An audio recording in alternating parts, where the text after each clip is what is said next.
Here is the SEC media poll, and 1 second. no, okay, 1 second, yeah. So here we're going to have the poll here in a second. Now, see if you can spot the anomaly on this poll, guys. You'll have to look really hard and figure out what's strange about this year's SEC media poll. Could it be that Vanderbilt, which I think this is a typo by Chris Vanini, I think they actually got 5, but got 5 first-place votes? Curious. How does anybody besides Georgia or Tennessee have any first-place votes? For real. And Tennessee, I'm even skeptical on, but I can see where you could at least make a case for that, albeit not a very good one. But how is that even? I don't know. We got some home cooking going on in these SEC ratings. I got Mississippi State getting a vote to win the division. Yeah, that's Arkansas 3 votes to win the West. That's interesting. That'd be pretty shocking. I mean, go on, Paul. I mean, yeah, the outlier there. Vanderbilt. It's just weird, So, look, we had Ari Temkin on a couple weeks ago, right when the Big 12 media poll came out, and he copped to the fact that he was the one who voted Oklahoma State, and his reasoning was very sound. In that, look, you've got the conference where the team picked first has not won it the last couple years, and the teams that have won it were picked in the middle of the pack. So his logic was, look, if that holds true, and there's no reason to think that it wouldn't be possible, given how close the league is, that Oklahoma State was the one that made the most sense to him. I cannot see how more than anybody would vote for Vanderbilt at all. Look, I can get somebody talking themselves into A&M winning the West. I can get you talking yourself into that, given the recruiting they've done and the thought that something has to pay off for them eventually with the talent that they have. But, to me in the West, it's about LSU and Alabama, and LSU getting less votes than Alabama is a little bit surprising to me because I thought, Garrett, it was trending that way. Yeah, but I think if you go back and listen to Brian Kelly's entire message throughout media days, it was, we exceeded expectations last year. We do have a core group coming back, and they've done a great job of attacking the transfer portal, but he understands that there's still work to be done if you want to be on the same level, looking Alabama eye to eye and Georgia for that sake right now. So I'm not really surprised. I think if you look at Nick Saban and kind of how that season went last year, he's always going to have that added boost of momentum that he needs to carry over because he's got the chip on his shoulder. So I think Alabama would probably be better than expected this year. So I'm not really surprised that they're above LSU, just given the track record in Saban in general.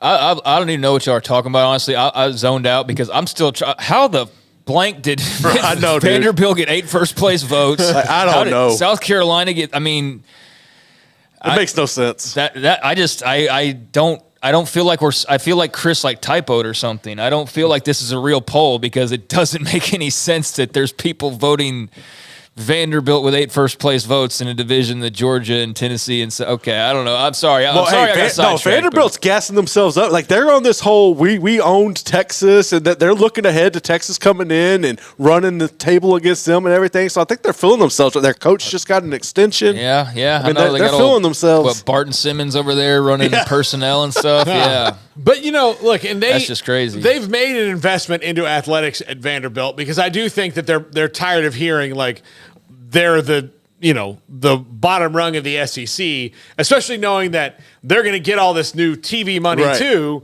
Well, you might as well, try to be that. But again, Vanderbilt can't just go and recruit anybody. There might not be, we got some smart guys in this room, but we might not be eligible to play for Vanderbilt. It's just how it goes. I mean, I think it would even make more sense, if you had Vanderbilt having 1, right? And you flipped it to Kentucky. But, dude, for Kentucky having 1, South Carolina having 3, what the hell? 8 first place. I mean, that I just feel like there has to be a typo or something here because that just makes absolutely zero sense. The 1 first place vote for Mississippi State. I mean, it's just one person, but it's still there's a person out there who must be the biggest homer in the entire world to vote Mississippi State first place in the East or in the West. There's no other explanation for it. Auburn, I think some of these you can make cases of how in a stunning turn of events that could happen, right? There's no stunning turn of event where Vanderbilt's winning the SEC East. I'm just sorry, and not enough for 8 people to think so. That's just crazy to me. But all right, I like that it gave us something different to talk about other than just Georgia versus Alabama and a little sprinkling of LSU, I suppose. That is very interesting, though. Didn't mean to get off on that tangent, but shocking. I'm gonna go put money right now on Mississippi State Vanderbilt SEC championship game. How much would that bad boy pay out of this? Oh my God! Be a millionaire. Depending on how much I put down, I would imagine. The odds have to be crazy small for something like that to occur. And it won't. And it absolutely won't happen. So, but yeah, I mean, sorry. Let's go back to the Alabama. We are talking Alabama LSU, right? As far as the race for the West. Is that what I basically interrupted? I mean, Garrett, I think this is, I think you were talking about it, but I don't think you can go wrong either way with either one of these teams. No, I mean, I think it's a coin toss game, obviously this year. I mean, it's going to be in Tuscaloosa. I think that's where you give them the benefit of the doubt. And then obviously Nick Saban, it's almost impossible for that man to lose back-to-back seasons against a team, and with LSU having them last year, the way that one went down with Mason catching the ball in the back of the end zone. I just blanked on the last name. Catching the ball in the back of the end zone. Mason Taylor. Yeah, Mason Taylor catching the ball in the back of the end zone. That's going to add fuel. It's like the Johnny Manziel season. They probably have that on a reel in the locker room going around. So I would not be surprised if Alabama stepped up and beat LSU. That would make me sick, but I wouldn't be shocked. Yeah, I'm not going to doubt Alabama. Say Alabama do anything. I'm exactly. Be like, yeah, they could. Yeah, absolutely, they could. They're going to go win a national championship. Sure. Yeah, probably, maybe. I'm not going to say no. That's certainly possible. I think that's going to be an interesting little story. I'm fascinated by Auburn. I really am. I'm fascinated by what Hugh Freeze does there right away. A&M's a total mystery as far as what to really think that they're going to be capable of doing or what you expect them to do. I saw I think it was Billy Liucci or something. He did an interview. I saw it on Twitter, a clip of it, and he's talking about there's definitely Jimbo knows that there's a hot seat. Like he's not stupid. He knows the deal. He also probably doesn't care as much as most people would because he's guaranteed to get his money either way. So it's not like he's got the pressure of somebody who's going to lose out on tens of millions. The only thing he loses out is ego points. Exactly. Yeah. And it's not like he won't get hired somewhere else right away, basically. So if A&M fired him Monday, West Virginia would hire him on Tuesday. Yeah. Oh yeah, absolutely. Oh yeah, not even a question. Yeah. I mean if anything, I think they're hoping that resolves itself so that when their coaching search comes up at the end of the year, most likely, unless Neil Brown's a miracle worker, then again, he could win 10 games if Jimbo came open. They'd probably still fire Neil Brown and go hire Jimbo Fisher. Yeah, because he's from there and all that stuff. But yeah, on A&M though, I can see where if everything fell in line that they would have a really good year. I just don't know who they are. Are they the team from a couple years? Like, are they 8-4 A&M? Are they 5-7 A&M from a year ago? Are they 2 years ago A&M that they're 3 years ago A&M that really looked like they were about to make a run and finally establish themselves in the SEC West? I don't know. They're A&M. I think third's about right, though, for all that being said. I think that's about perfect for them because I do think they're good enough to make noise at the top. I don't think they're going to be as bad as last year. I don't see how that's even possible. So, yeah, I think that's about fair, especially because you don't really know about Ole Miss and how great they will be.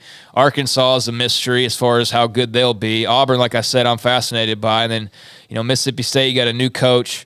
Post-Leach, be interesting to see how all that works. So that's gonna. I mean, that division's always interesting at the top, but I think like 1 through 6, it's as interesting, or 7 is as interesting as it's maybe been in some time, or as curious as it's been in some time from top to bottom. Yeah, and then even more in the East, same thing. Because to even have more than one team or one team not named Tennessee or Georgia getting first place votes it's cool to see, even if the Vanderbilt thing still that makes absolutely no sense as I've been pondering it this entire time we've been talking. I still have no reason for why that's even. I can buy the one Kentucky vote more than any of the other one-off. That's explainable, yeah. Because one guy is just kind of loves Kentucky. And look, they have Devin Leary. Right, yeah. So exactly, yeah. I'm a big Devin Leary believer in what he can do, and especially given some of the weapons he'll have at Kentucky that I think will be better than they are at NC State, and an offense that maybe highlights his skill set a little bit better than NC State did a year ago. And NC State's still a good team, but maybe a better fit there. Yeah, I can see them making a little noise, but Tennessee has to maybe overcome the loss of their most exciting players in a very long time.